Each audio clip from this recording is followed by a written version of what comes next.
So we are back again guys sa panibagong episodes ng ating reaction na video at ngayon ay magre-react ulit tayo ng panibagong horror na video. So yun, simulan natin. Let's go Radu. Let's go.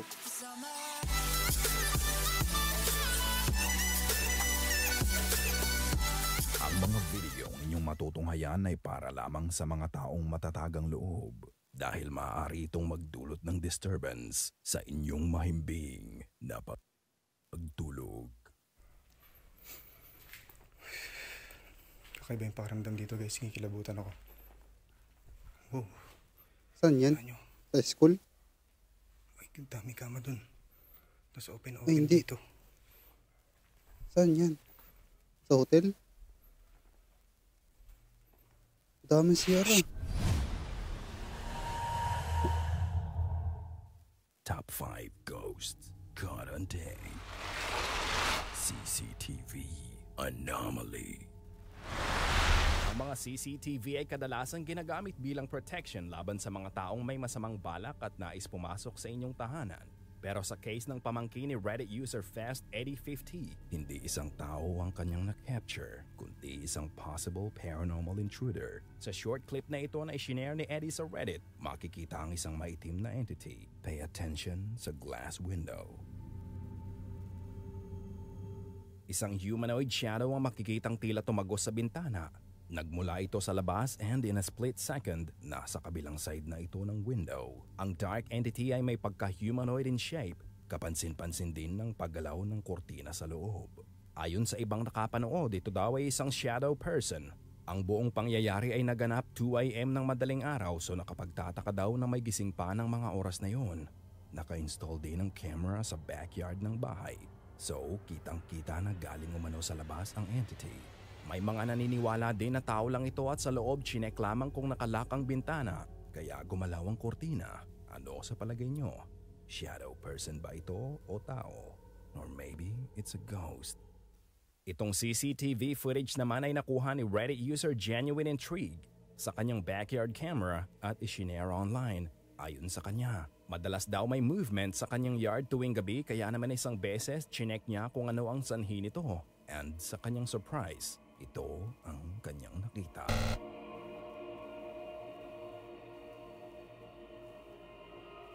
Merong transparent to. Ay no, naglalakad.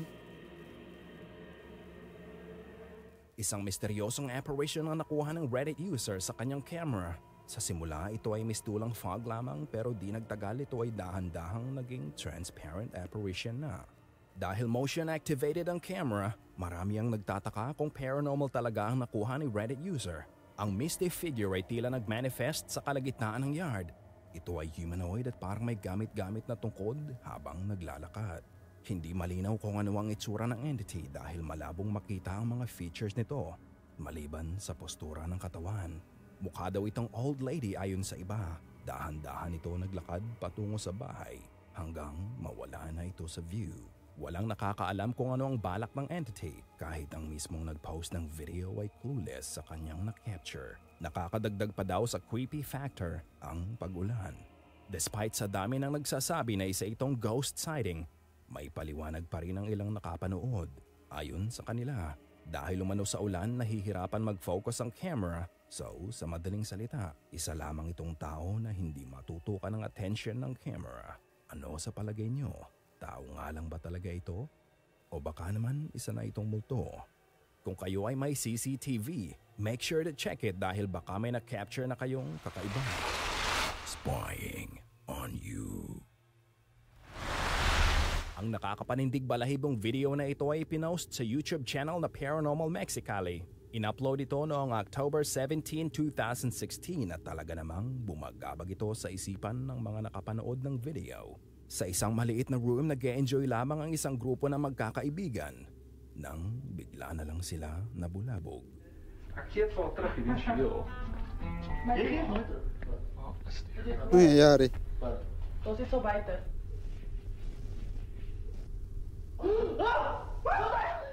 Isang white mist ang makikitang mabilis na lumipad pakaliwa nang ito ay nakita ng grupo. Walang ibang context ang video kaya naman mahirap masabi kung ano ang tunay na nangyayari. Napakaganda rin ng timing ng camera kaya marami ang hirap maniwala sa kanilang reaction. Yun Was ist lang. so weiter? Ayun lang. Ang misty figure ay makikita na nakadungaw mula sa labas. Ito ay almost humanoid at kapansin-pansin ang handprint na naiwan ito sa glass. Kung papansinin, mukhang gumalaw lang ang apparition nang tutukan na ito ng camera. Kung hindi kaya ito natutukan, ano na lang kaya ang kalalabasan? Patuloy lang ba itong magmamasid o baka naman gagawa na ito ng something dark and unsettling? Ano sa palagay nyo? Isa kaya itong ghost caught on tape? O isa lang itong well-scripted na scheme?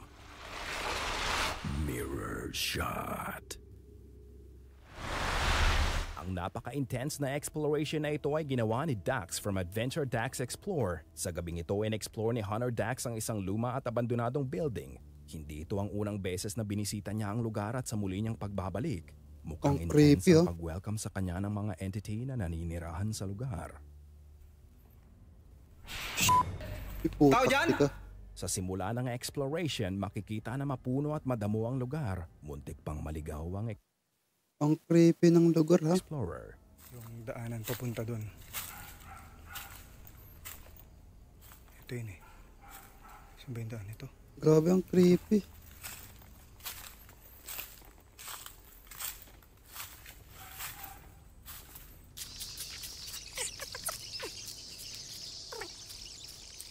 Pag naligaw ka, tapos ka. O hindi ka na makabalik. Ito. Yan. Grabe ang creepy, nakakatakot. Yan guys. Matandaan nyo, ito yung unang pinuntahan natin. Yan guys. Kung may narinig kayo or may nakita kayo guys, comment nyo na sa comment section. Bago pa man makapasok sa loob ang explorer, ramdam na daw niya na may sumusunod sa kanya. Umakyat sa next floor ang Hunter and 8 minutes into the video, this happened. Shit! Tao dyan?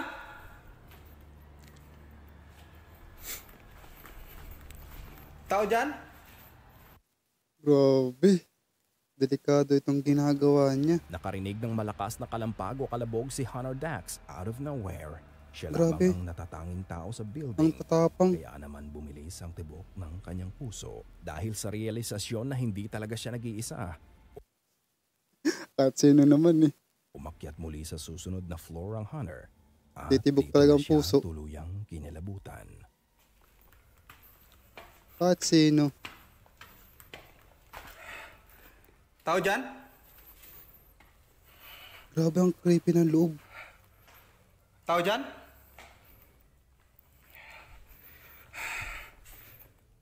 Shit. Nanginig ako. Sorry guys, nakakumake yung cellphone natin.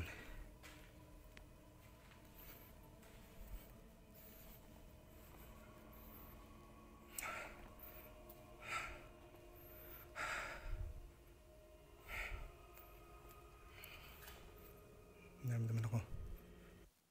Pati ako kinakabahan. Gumagalaw Putik dito. na to.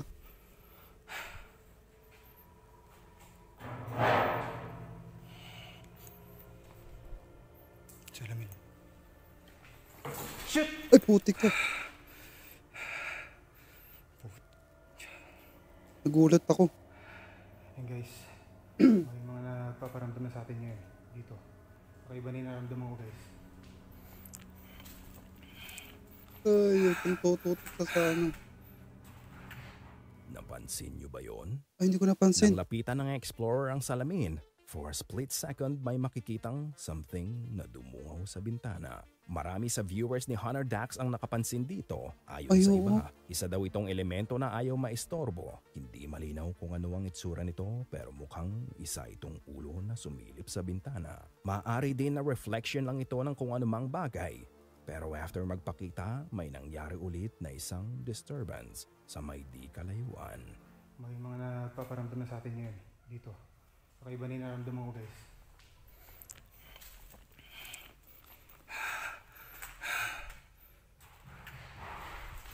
Tila ba Ayun. pinapasunod nito ang Hunter paalis sa area? Ito kaya ang lungga ng entity na ito? Ano ang masasabi nyo? Is this a ghost cotton tape? O isa lang itong reflection cotton tape? Panoorin ang full exploration sa channel ni Adventure Dax. At kayo na ang Katakot yung lugar. Oh. It's evil. Ang series of video recordings na ito ay galing sa YouTube channel na Anonymous One. Isang extreme case ng haning ang nararanasan ni Anonymous One at ng kanyang pamilya ngayon. I-shinare niya online ang mga na-capture niya sa camera upang manghingi ng advice. Something terrible umano ang nangyayari sa kanilang basement apartment. Marami ang mga paranormal activity na nangyari, pero recently lang nakuha sa camera. Ayon pa sa kanya, nagpa-bless na daw sila ng bahay, and nung kakalipat lang nila, ito ang nangyari. Minsan sa gabi, bigla na lang daw nagigising ang kanyang ina dahil sa mga sigaw. Hindi ito pangkaraniwang sigaw dahil sinisigaw daw nito ang pangalan ng kanyang ina. Minsan naman nakaka-experience ito ng violenteng sapak sa mukha. Yung tipong muntik na mahulog sa kama ang kanyang ina. Lagi na rin daw ito nakakaranas ng bangungot. Si Anonymous naman ay ilang beses na nakaranas ng sleep paralysis. Umabot ito sa point na kinakailangan na niya ng sleep medication at umattend sa mga sleep study para lang huminto ang mga nightmares. Hindi lang daw sila Anonymous ang naka-experience ng paranormal activity dahil ang mga bisita nila ay nakakita umano ng shadow person sa kanilang bahay. Kaya naman nag-set up sila ng camera at muling nagpa-bless sa pari pero hindi daw tumigil ang mga activity. Ano kaya ang dahilan ng mga pangyayaring ito? May kinalaman nga kaya talaga ito sa ghost? Panoorin natin ang ilan sa kanilang na-record.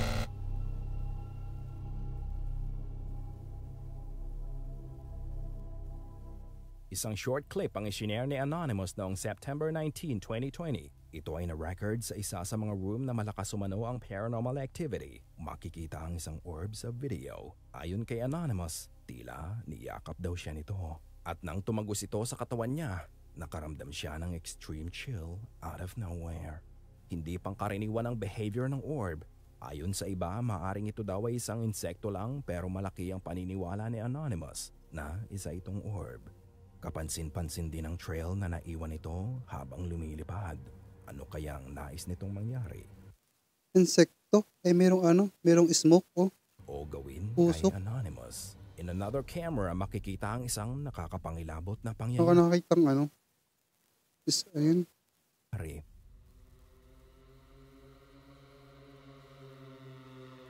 Isang maitim na usok na tila nang galing sa tambucho ang makikitang nag-zoom past sa camera. Bah, Ito ay formless at walang indication kung ano ba talaga ito. Pero one thing's for sure, hindi ito pangkaraniwan na usok. Ang dark mass ay nagmula sa loob ng TV o nagmula sa loob ng wall. Ayon sa speculation ng iba, maaari umanong ginamit nito ang energy ng appliance upang mag-manifest. Ang dark mass ay hindi rin scatter tulad ng isang regular na usok. Kumpul-kumpul ito mula sa simula hanggang sa huli. Ayon sa iba, isa daw itong evil spirit na may strong attachment sa bahay.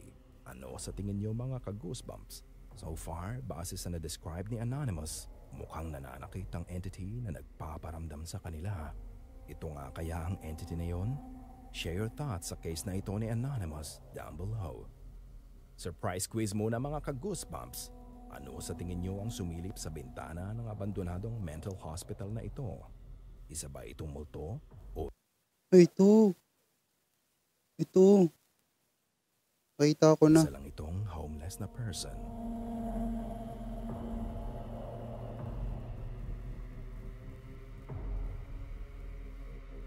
Kapag may ganyan ako. Nakakatakot.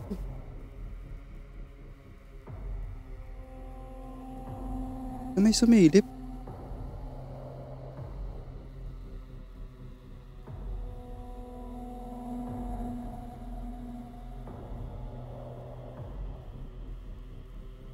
Ano kaya ito?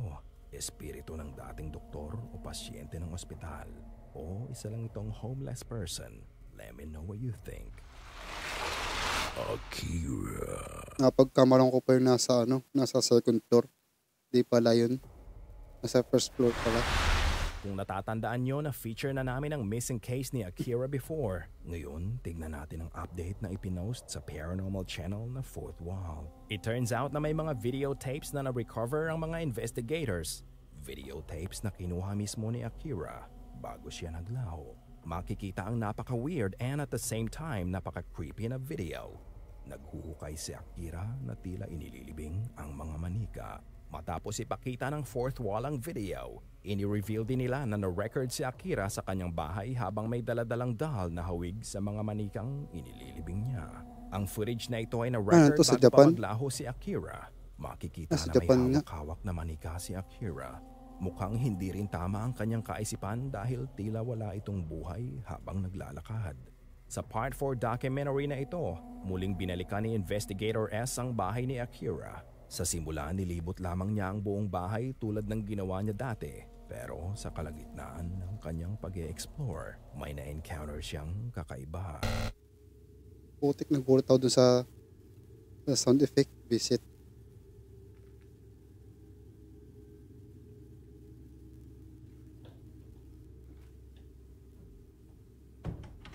Oh my God.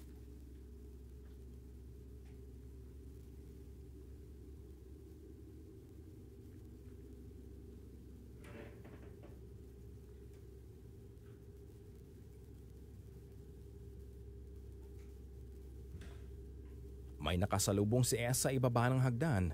Ito ay isang matandang babae umano ayon sa investigator. Kinausap niya ito thinking na isa itong caretaker. Makikita sa video na pitch black ang buong katawan ng matanda. Hindi visible sa camera ang dark entity pero kinausap umano ito ni S. Pero tiningnan lang daw siya ng matanda. Hindi makagalaw si S sa mga sandaling yon. Pero buti na lang umalis din ng matanda. Nagpatuloy si S sa pag-explore. Hinanap rin niya ang matanda pero hindi na niya ito nakita. Ngunit habang naghahanap, nakarating si S sa isang doll room. Mukha bang pamilyar? Ito ang manikang daladala ni Akira sa mga sandaling hindi pa siya nawawala. Ayon sa isang comment, ang buhok ng manikang ito ay galing daw sa totoong tao maya-maya pa. Bit-bit no?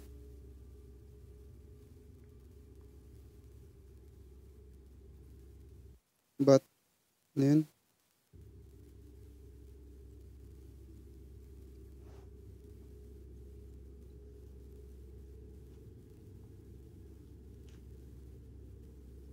Napansin ni S na may nahulog na isang doll. Ay, putik ka.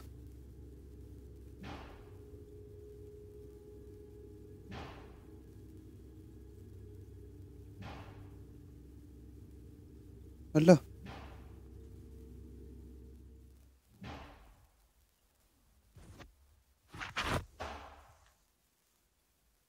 Gago, nagulat ako dun ah.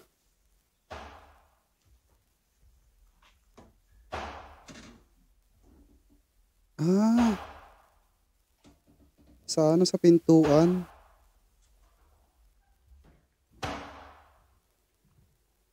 Gago, lakas.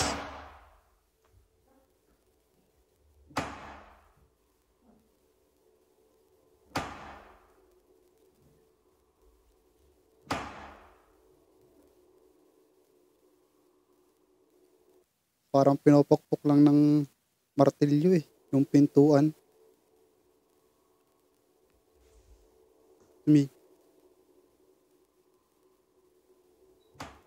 Nakita niyo ba yun? Shit. Nang inimbestigahan ni S kung saan nanggaling ang katok, isang dark figure ang makikitang naglakad sa hallway. Pitch black ang buong katawan ng figure pero kitang-kita pa rin ang humanoid shape nito. Ayon kay S, ito umano ang matandang nakita niya kanina sa baba ng hagdan. Kung ang tingin ni S dito ay tao, yun ba ang dahilan kung bakit hindi siya masyadong nag-react nang nakita niya ito? Ngunit ang tanong, tao nga ba talaga ito? Sinundan ito muli ni S pero hindi na niya ito nakita pa. Ay, hindi na. Ano yan? Hindi na yung tao. Ano sa tingin niyo mga ka-goosebumps? Is this a ghost caught on tape? O baka naman sira lang ang camera ni S kaya hindi niya ito ma-record ng maayos? Watch the full episode sa channel ng Fourth Wall. At kayo ayun na lang. ang Baka sira nga yung kanyang camera. Sana ay kinilabot. So yun lang guys. I hope ay nag-enjoy kayo. Ingat and God bless. See you in the next one na video. Paalam.